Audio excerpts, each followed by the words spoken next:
Kintsugi Heroes acknowledges funding and was made possible with support from the Community Broadcasting Foundation. Find out more at cbf.org.au.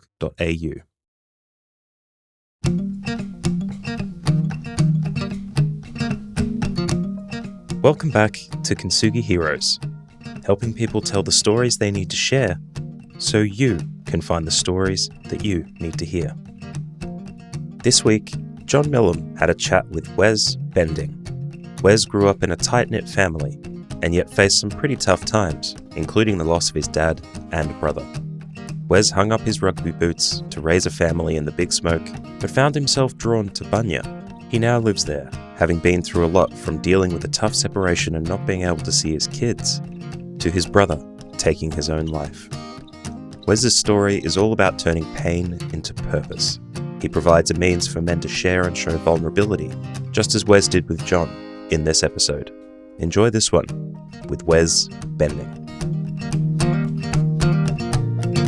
Welcome, listeners, to another Kintsugi Heroes podcast, Stories That Matter. And tonight we have a treat for you. Right, tonight we're talking to a great bloke, a man who's been on a journey, and I'm looking forward to you hearing about his stories and what he's learned from those stories.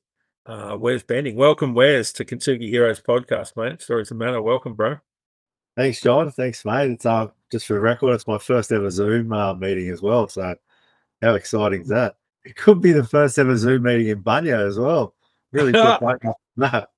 So tell us, you're in Bunya. You're setting new boundaries for Bunya on Zoom, mate. Well done. So tell us a little bit who is Wes and how did you get to Bunya on a Zoom with me, man? I didn't even know where Bunya was 20 years ago, but 2006, me and my dad bought a farm up here, and it was my dad's dying wish to retire in the country. But he was terminal with cancer, and I'd already retired from playing rugby, but he used to love watching me play, and he played a high level himself. He was an English schoolboy, and that's what brought him to Australia. He played first grade for Gordon. Anyway, he used to love watching me play, so I made a comeback after my first injury that ruined me. Made a comeback, had a big preseason, and first 5 minutes of the first game, played for the mighty DY Lions, subbies.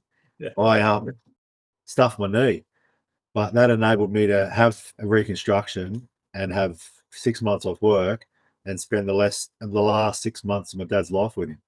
In that time, we bought Bunya. Wow. So it was his dying wish to move the country, and I entertained it with mum just to give him that last sort of thrill. So me and dad and mum looked at maybe 25 properties from Gloucester to the coast, up the north coast, and we settled here for various reasons, but we bought a 100-acre paddock that had nothing on it, and we settled the day after he passed. So we were able to spend Father's Day here in 2006. The owner let us have a picnic here, so we had a great day. We got some great photos from that day with him and my eldest daughter, Mackenzie, was only 1 at the time. On top of the hill and the view. And since then, I went on to fall in love with the idea of farming, I guess, and I guess leaving Sydney as well, and that's what led me to be here now. So rugby, me wanting to play rugby, for dad to watch me play rugby, getting injured playing rugby, having 6 months off work, going, what should we do? Let's go and buy a farm, Dad. So, and it was great. I really enjoyed the last 6 months of Dad's life, and I was there the night he died as well, which is a privilege. It was hard, but I was so glad I was there to see him take his last breath. So, It's an incredible, series of sort of interlinked steps and sort of circles and so on. So had that been like your relationship with your dad? Sounds amazing. How were you guys when you were growing up? Yeah, he was a great dad. He was the coach of my rugby team, and he was very hands-on dad. He was very, very fair. Mum was the discipline, really. Dad was the good guy, so we didn't get in trouble by dad. We got in trouble from mum. So I was close to my dad, and I did a lot of traveling, but I always come back and lived at home, and I was comfortable living at home, whereas my my two older brothers, they couldn't wait to leave, so they were gone by 17, 18, whereas I stayed until mum ended up selling after dad passed. So, which I would have been 28, I think. You're the one they couldn't get rid of, mate. Yeah, no, they couldn't get rid of me, but I was happy to spend time with mum and dad from a very young age. Like, I just remember enjoying their company as friends, parents, and I don't know. It was just, that's who I am, just different to my brothers, I guess. But yeah. So me and Dad were very close. But in saying that, now that watching him take his last breath, also, it's a hard image to get rid of, and it's probably the only image I go to when I think of him, and it's a confronting sight, but it's special all the same. So you grew up a close family, mate. Was it good? Yeah, really good. We had a privileged existence in Coleroy. You know, mum and dad together, and not far from the beach. Three brothers. Walked to the beach from a very young age. Surfing, skateboarding. Rugby, cricket, anything anything you could wish for as a young lad, and every opportunity. And yeah, it was good existence. That's why for me to be on the mid north coast in Bunya, which basically it's west of Foster, middle of nowhere. Even people in Foster don't know where it is. It's a contrast from the Northern Beaches. But I tell you what, I wouldn't go back for anything now. Yeah. I love the freedom of it. So you mentioned you went to Bunya as part of the farewell journey of your dad, right? So you found yourself in Bunya, setting up a farm with mum, and you said you found love. Yeah, I had this attraction to the land, and a lot of my mates, like, after I bought it, it was quite because it come about quite fast, and my good friends were like, "What did you do? You bought a farm?" I said, "Yeah, I bought 100 acres. Whereabouts?" "Oh, west of Foster." And it's 40 minutes from Foster, so it's not really on the coast, but it's close enough to Yeah. not be too far to own 100 acres. And so over the following, years of, shipping containers and, different structures, and just, grew. And I found myself spending every available weekend up here, either on my own with friends or with my family.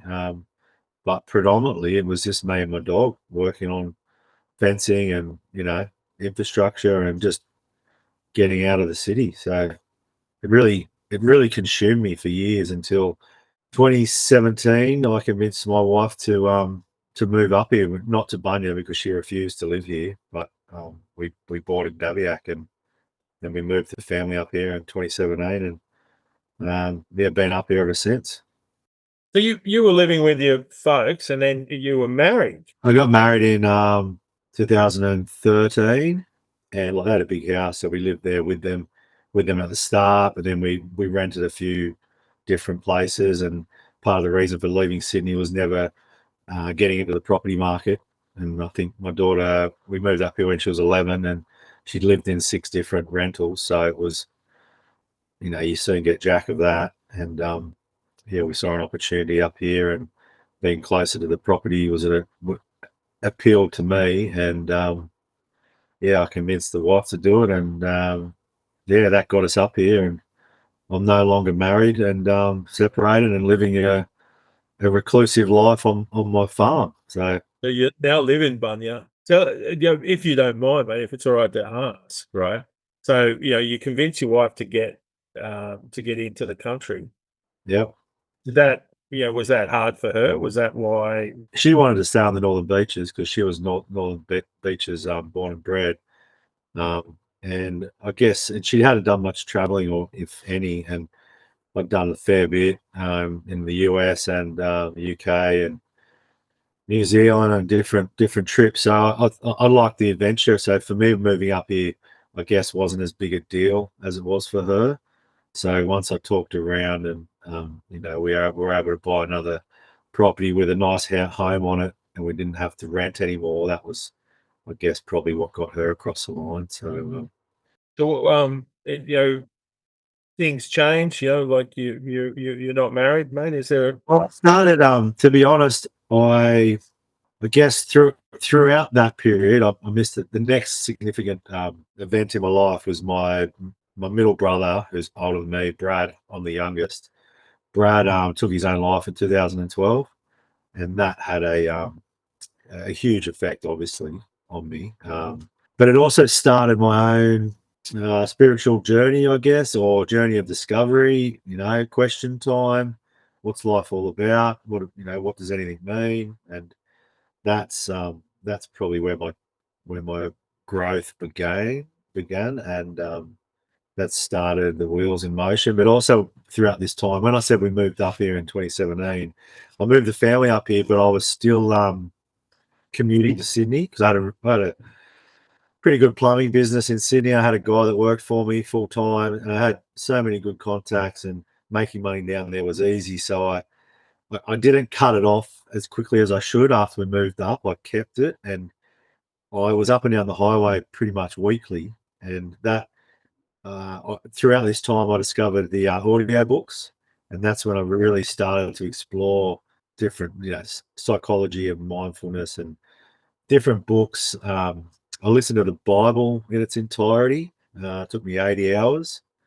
That was an event and a half. That got a lot of people talking because I'd drive to Sydney for hours to go to a job site, and they'd ask me how the trip was, and I'd say, yeah, I just listened to half the book of Exodus. Yeah. that would get the job site talking. But that was a bit of fun. And then and I did it purely to it's the most read book in the world, so why not read it yourself and see what the fuss is about? And I'm quite a anti-religious man, I guess. As much as in recent years I've found spirituality, I quite despise the human involvement with it. Yeah. The different, especially when you talk about, the Catholic Church and the atrocities that their priests and people have done to, thousands of people around the world, thousands of children. Like, it's not okay. It's inexcusable, and they should be called on it. So I wanted to do that for myself, and I did that. But then that also led me to, actually the first ever book before that was The Four Agreements. It was a great book. Don Miguel Ruiz. Yeah. Yeah. I spoke to you about this down on the Men's Mental Health Show where I met you. That had an amazing effect on me. That was a great, and I still refer to that book a lot. And it's I think you can live your life by. Yeah. I really do. You're kind of like you dive into things, mate. So how do you mind if I take you back to your brother's passing?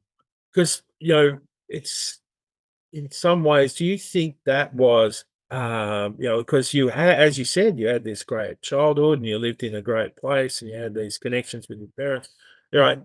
Do you know why your brother needed to go? I don't know. I don't know for sure. I wasn't. I was struggling with him before he passed. The last few years of his life, I didn't like who he was and who he'd become. And he was living up in Yamba with his wife, and he left his wife. And then after my dad's passing, mum moved up to Crownback, which is a little small town not far from Bunya, and she really made a new life for herself. And the locals were very welcoming, and she started to find herself again after a lifelong partner. And then my mum told me that my brother was moving down to Crownback, and I just froze. I went, no, he can't. And she said, well, he has to. He's got nowhere to go, and he's admitted he's an alcoholic and he needs help. And when she said that, I felt for him and I had compassion, and I thought, okay. But in the back of my mind, I was so fearful that he was going to ruin it for my mum, because he had it. He often left a trail of destruction where he went, and and obviously, mum's going to have a different take on this, and it's going to be confronting for her to hear. But it's sort of, yeah, I knew it wasn't going to end well if he moved here, and I almost somewhat predicted it, and I said, because I just didn't understand how someone could live their life the way he did and keep doing it.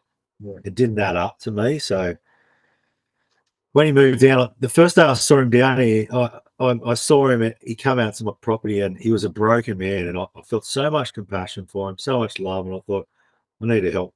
I need to do what I can to help him. He's my brother. He's my blood.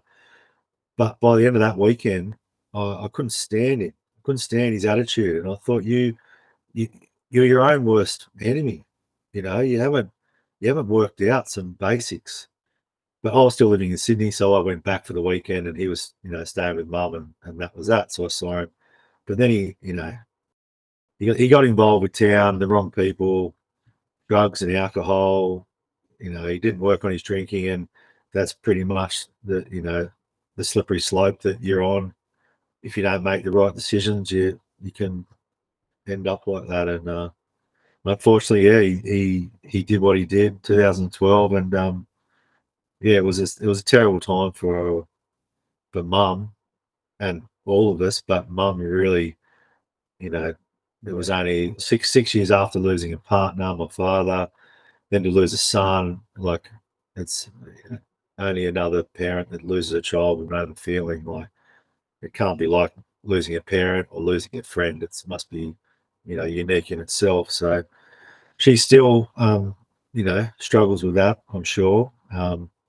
But his passing also led to a thing called the Crownback Classic, which me and my other brother Rob created, and it was a memorial or a gathering for started off for his friends, but then it ended up being for men that needed a break and often a hand and someone to talk to, and it really grew, and it had a life of its own in the end. And we did it from 2013, 14, 15, 16, 17, 18.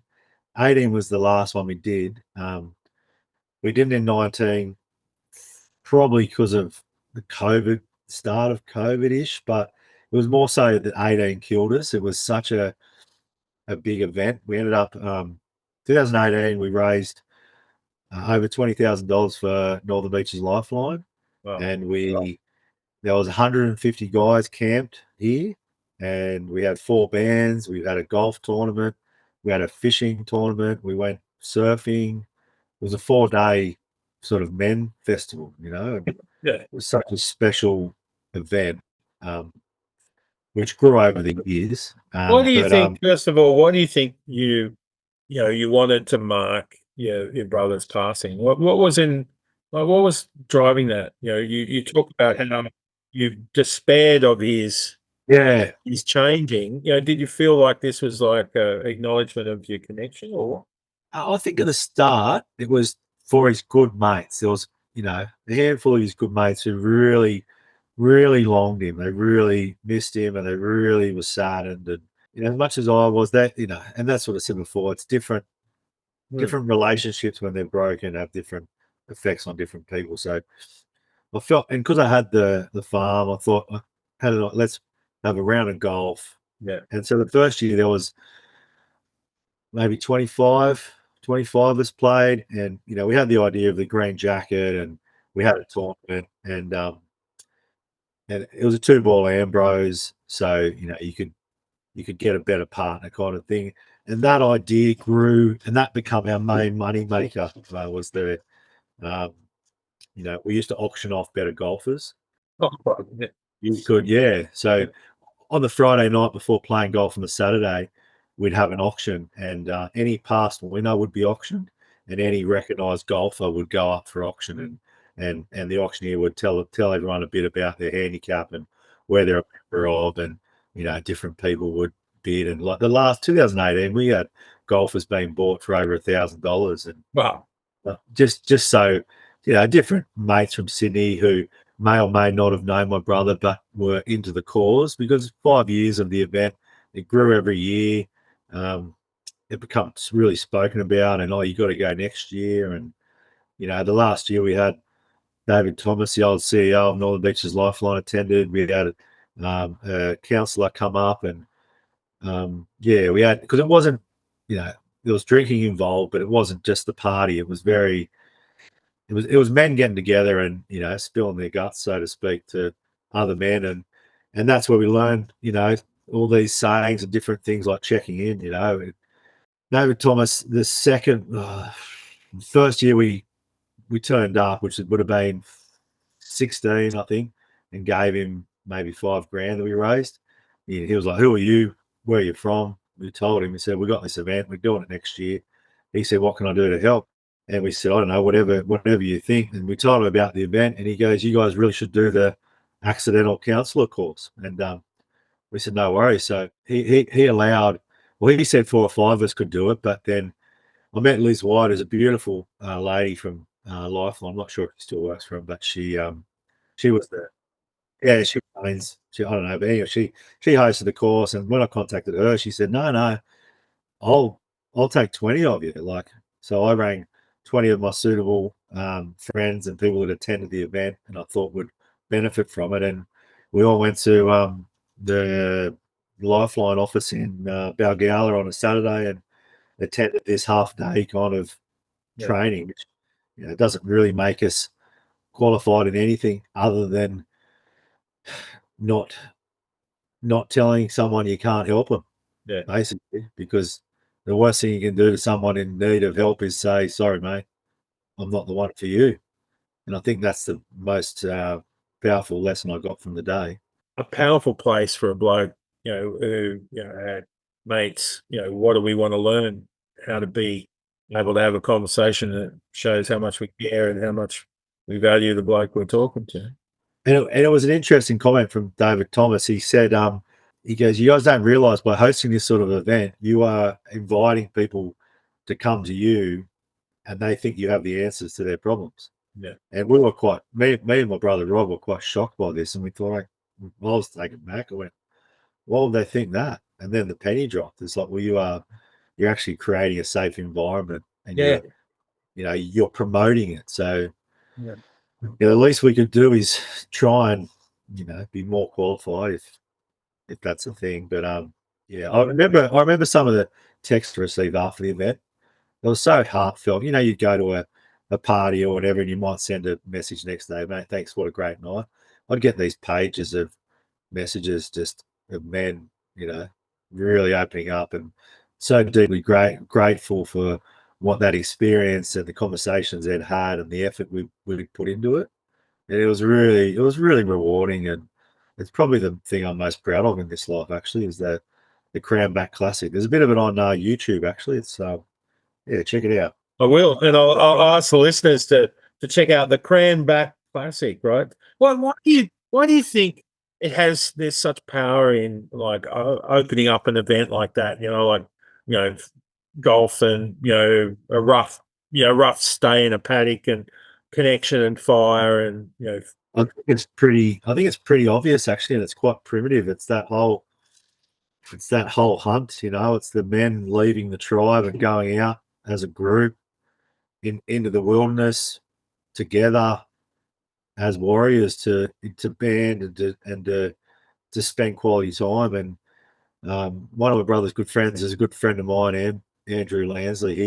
He spoke at before every golf. That was where we did our speeches, and we sung a few songs in tribute, and that was where the tears come out. And Andrew had his own struggles with depression, and he spoke from the heart of how hard it was, and how important it was to get help. And it was such a special time for me. And I think it was just the men getting together, and everyone came up from Sydney predominantly. Well, actually, some people coming out from Queensland, different Melbourne. Actually, a few long lost mates. They sort of rallied. I think it's like that pilgrimage. We're off again. It's that time of year. Let's go and catch up with the boys. Show our respects, I guess. Like we used to go surfing on the Friday morning, and we called it surf for the fallen. It was, we didn't really promote. We had some banners, and we promoted it as that, surf for the fallen. And I guess you'd think it's about brave, but I think people took their own thoughts with them into that. Reflect on someone, because we used to get up at before the sun was up and be down at either Boomerang Beach or Bluey's Beach or Saltwater, and it was just so much respect, and such a good thing. Like one year, I think there was 40 of us paddled out boomerang on a Friday morning, like absolute nightmare for the locals. But what a thing to do before such a big weekend, a big special weekend. It was just, we're always looking for more, add to it to make it better. So me and Rob would have these ideas. Let's go for an early surf. Oh yeah, let's do that. And we'd do it. So yeah, it was. So I think it was the men getting together that made it special. Like, no disrespect to the ladies, but as men, we need our men's time, male time. I think it's one of the reasons why we're attracted to rugby and to male sports is because we need that bonding, that camaraderie. So Why is it so hard for blokes to find that in their everyday life? I think it's the modern day society that's almost. I just think I think the pressure of everything is so much harder than it used to be. I don't know. It's money's the driver of everyone's decision making. I can't do that. It's going to cost me too much money. I can't do that. I'm not going to make enough money. I'm going to lose too much money. It's always that first consequence of any action, money, and I think that's why it's hard, and it shouldn't be. And I think I don't know the some of the wives have got that controlling nature over their men as well, and they don't. I don't know. Want them to have fun, maybe. I don't know. So, mate, we're walking on, on ground that men's ground here. So, do you mind if I ask, mate? You're not married now. You mentioned that, right? Yeah. What went wrong? I finally become honest with myself, and I for a very long time was staying for the kids, and when you become honest with yourself, it's not the right reason to stay. And I, I'm still feeling the effects of my separation because it's still very harsh what I have to deal with, and lack of seeing my kids. Like, I've got a great relationship with my eldest, who's 19, but I see my youngest every second weekend. It's intermittent because of some things, but my son, I haven't seen him for almost 12 months now, and it just kills me, and it's yeah, it's not okay. So it's yeah, it just yeah, so I left. I honoured myself by leaving. To be honest, I'm not going to stay. And you call it what you will, selfish, whatever. But since leaving and since talking to other men who are thinking about leaving or have left, it's a very similar path we all walk down, and it's hard. It's harder to leave. Like, it's easy to stay. You don't have to. You don't have to put yourself out. You just live your life. Like, you're comfortable in that way. So to leave, you really, you're exposing yourself. You're making your life harder. But I'm definitely living my best life now that I've left. What did you learn, mate, going through that, making that choice? What went into that decision, and what did you learn when you'd made it? Oh man, I lots of things. I learnt that solicitors are liars and thieves. Learnt that police don't really give a about the man. It's a very lopsided affair, but on a deeper personal level, I, I don't know. I learnt you've got to you you've got to find beauty in basic things to actually survive. Like, when you leave, you become so isolated. Like, it's a great way to sort your friend group out because you lose 90% of your friends.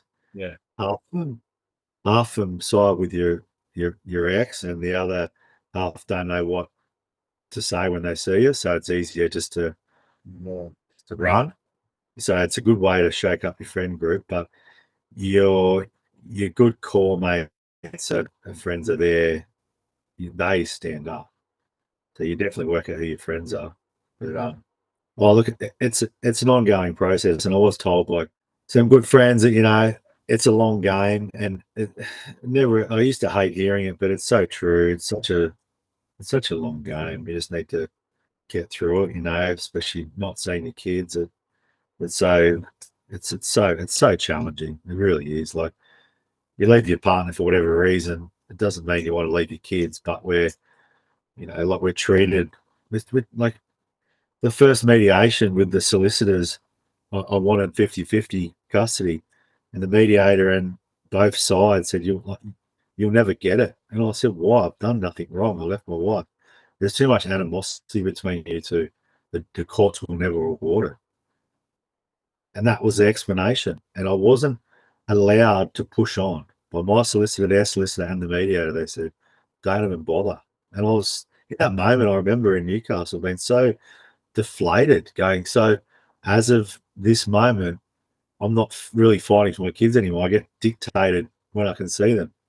And that ended up being every second fortnight and after the holidays, which actually doesn't happen, even though there's court orders in place. So what faith and hope are you supposed to put in anyone? Like, my biggest advice to anyone going through a separation is keep the solicitors out of it. And they're so deceitful. They're running businesses, and the best way for them to make money is to have you in their business. They don't want you to wrap it up quickly. They want to be there. Anyway, I don't want to go down that road. Well, mate, what I am hearing is how hard it is, and I know that from, journeys that I've talked, blokes I've spoken to and go, well, of course, we're blokes who don't make it. How do you survive that, mate?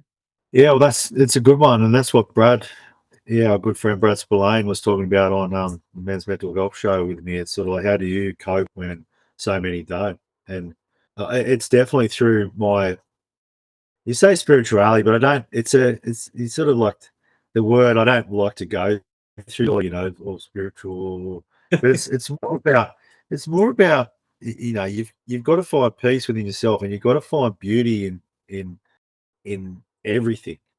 So you wake up and you see a bird, and you've got to look at it and go, what an amazing animal that is. It just landed in front of me right there. And you've got to reflect on that. And that's got to become your focus, not the fact you haven't seen your kids in a month, And you've really got to see beauty in little things, and you've got to take life for what it is. That's what kept me going, I think. Did you learn that? Like, how does a plumber from the Northern Beaches, start to, look at birds and see the beauty? Yeah, look, not many people know this, but there's an American movie. I think it might be American Beauty. The opening scene is a plastic bag floating through the wind, and this guy's filming it, and he's showing his girlfriend, and he's saying, look how much beauty. And he's almost crying. That movie, when I watched that, a long time before I was married, a long time before my brother died, it resonated with me. I was stopped in my tracks, and his words, watching the plastic bag float through the wind, was so beautiful, gracefully, like floating. And I don't know how you learn that. It's an awareness, I think. Yeah. When you when you stop and when you mark the beauty, what's that like? What comes to you? What, is it wisdom? Is it, something that fills you up? Because, you put yourself, you go through stuff and it's tough days, right? How do you get filled up on this? It's just gratitude. But one thing I'm really grateful for and lucky to have is I have the worst day, and my family and my close friends and my new partner will vouch for this. Like, I can really beat myself up for 12-hour period, 24-hour period maybe, but generally when I go to sleep, I've always been able to sleep well. Whenever I wake up the next day, that day before's trauma has lifted, and I'm able to start off fresh. Very rarely throughout my last few years have I carried pain to the second day. I've obviously picked up new pain, but being able to go, really have a deep breath, and that's also come from I forgot to mention, I did. I discovered yoga a few years ago as well, and that was really a pivotal discovery, I guess. Learning the practices of yoga and mindfulness and the breathing techniques, and the basic meditations, and So, mate, the Bunya Yoga Club, how's that going? Have you started that or what? I have done yoga here before, but yeah, there's definitely a possibility for it. Yeah, who knows, mate? Anything's possible in Bunya.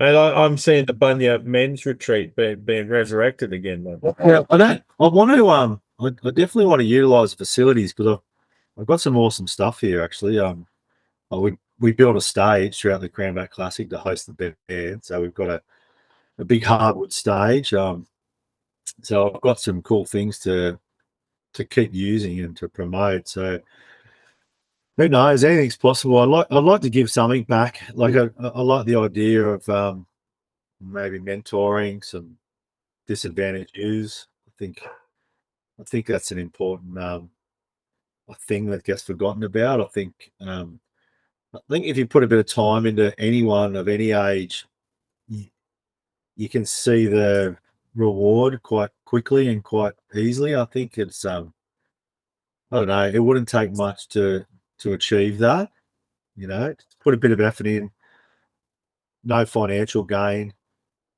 just that fill your bucket kind of thing. It sounds, mate, I couldn't agree more. I love the idea. My last 3 years, every conversation I have with different friends about their own experience of their own separation, everyone's got some sort of childhood trauma that, has defined their existence. So you take some youth that have got their own trauma and try and re-sculpt it maybe with some mentoring or some sort of love. Who knows? It might change someone's direction. I think that's a brilliant idea, mate. I think research confirms that that's a great way to get help young blokes heal. Yeah, I don't know. The money, like we need money, but it definitely doesn't. It's not my driver in anything I do. Like I'd rather be rewarded through someone who's just generally grateful for you. It's a much better. That's throughout all the building that I've done up here. It's been from mates in Sydney, and one of them in particular, my good friend Jan, who passed away this year. He he was a carpenter, a builder, and he's he pulled me aside once. There was about, I don't know, 13, 14, 15 mates up here for the weekend working on a project, and he pulled me aside. He goes, "Isn't it interesting that we're working harder than we do during the week, and we're getting paid nothing, and we're all happier?" Yeah. It was just an observation, So, but all these guys were working their guts out, not getting paid, all smiling. Like there's something to be said from helping someone and not being paid, but be genuinely happy to help. Brilliant. It's a gift, isn't it? Really. Absolutely. And the wisdom of that. There's a lot of wisdom in your words, man. What, where did you find that wisdom? You mentioned earlier the 4 agreements. Oh, yeah. Well, your books can only guide you, but I think I know it's wisdom's through thinking. It's through overthinking. It's through thinking of it and then thinking of it again, and then modifying your thoughts through a conversation you have with someone that's smarter than you or wiser than you, and being open enough to take on their thoughts and adapt them to your own, and to be humble enough to be wrong, and to always be a student willing to learn. It's a never arrive. Everyone, look, we're always learning. Well, you're never there. The greatest teachers are more than aware that they're students as well. Like the arrogance of thinking that you've arrived and there's nothing else to learn. And that used to be me as a young man. I was arrogant. I always thought I knew it all and I was the best at it already. But I don't know what year that. I don't know. Might have been my brother's passing time, maybe. That kind of smack in reality, that wake up call. Definitely a combination between my dad and my brother, the two defining events in my life with death involved, and time to reflect and to learn and to grow. Interesting. Men often find those moments of passing either an opportunity to, you know, make a decision or change their lives. How do you think that plays out in, when you deal with the passing of men you admire and love? How does that play out for you? Oh well, as I said earlier, sort of anyone passing my life, it has a huge effect on me. And it makes me want to live. So personally, when I find out someone's passed, especially if I know, like my real good friend Yarn, he died in January. He had a heart transplant 10 years ago. So you'd say he's living on borrowed time. I don't know, but we watched his health decline, but then when he passed, it was still a shock. But if anyone was going to pass away, it's always going to be him. But it just rattled so many of us, and he actually lived here for a while, and after his own separation, I've become so close to him while he was here, and he had such a good outlook on life, and with his heart condition, he lived better than anyone I ever knew. He put the most into his kids, and every opportunity, nothing was wasted. So I think when anyone passes that I know, it gives me it gives me a real smack in the face, a real get on with it, because no one knows. Every day is a blessing, and every day could be your last. So make them, really make the most of it. And that's a lot of the teachings I've been involved with. It's all about living for the now, and it's a throwaway, not a throwaway line, but it's a line that can be mocked, but it's so true. If you can be present and not worry about tomorrow, it's it's a beautiful place to be. You mentioned earlier the long game, mate. What's your long game? What does that look like? Well, my long game is my kids coming back to me.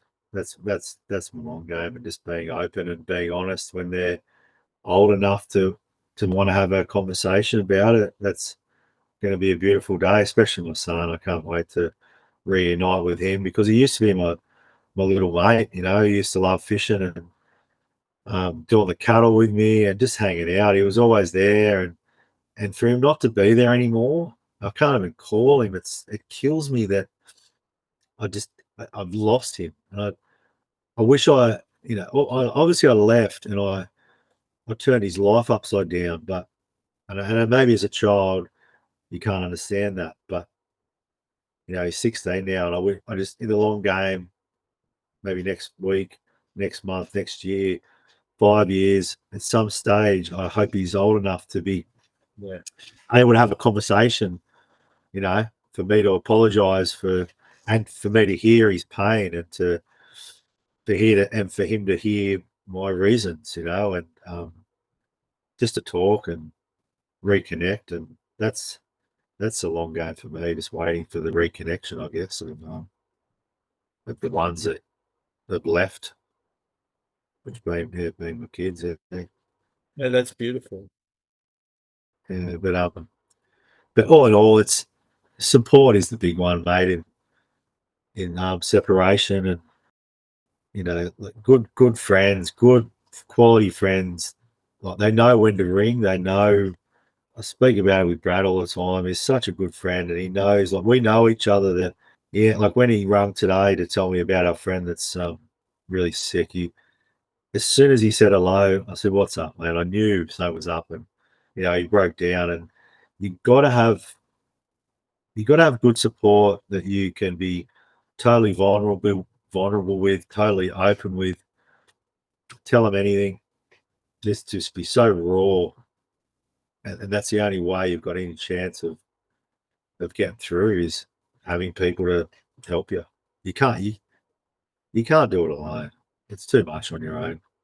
Just this life, even if you're leading a successful life, whatever the definition of success is, but you just can't to live a solitary life. Like, I say, I live at Bunya on my own, which I do sleep here, but I'm at work every day, talking to builders and clients, and you know, with my partner, and I've got good connection with humans, and it's such an important thing for everyone to have on our own full time. I don't think it's healthy.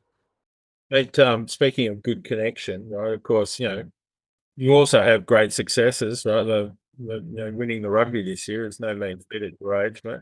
Oh man, that was such a it's been almost 2 weeks now, and it's such a it's just a moment in time that the whole playing rugby again with, men in their 20s and competing. And I'm obviously a shadow of my former ability, but when they've got no front rowers and you're the shape of a front rower, and all they need you to do is hold the scrum up, then I'm available.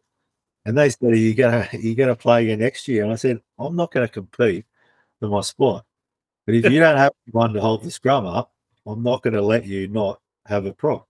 So it's just, I don't know, being young and being healthy or trying to be healthy through that is such a positive way. It gets back to what we said before, that male bonding, that camaraderie, that tribal, band together, because it's brutal out there. Like, you forget how angry it is. Like, at 46 and you got to get on the rugby field, you got some overweight young kid in their 20s who looks at you and goes, "I'm going to hurt you, old man." It's like, fire up. You want to get ready because that's what they're trying to do.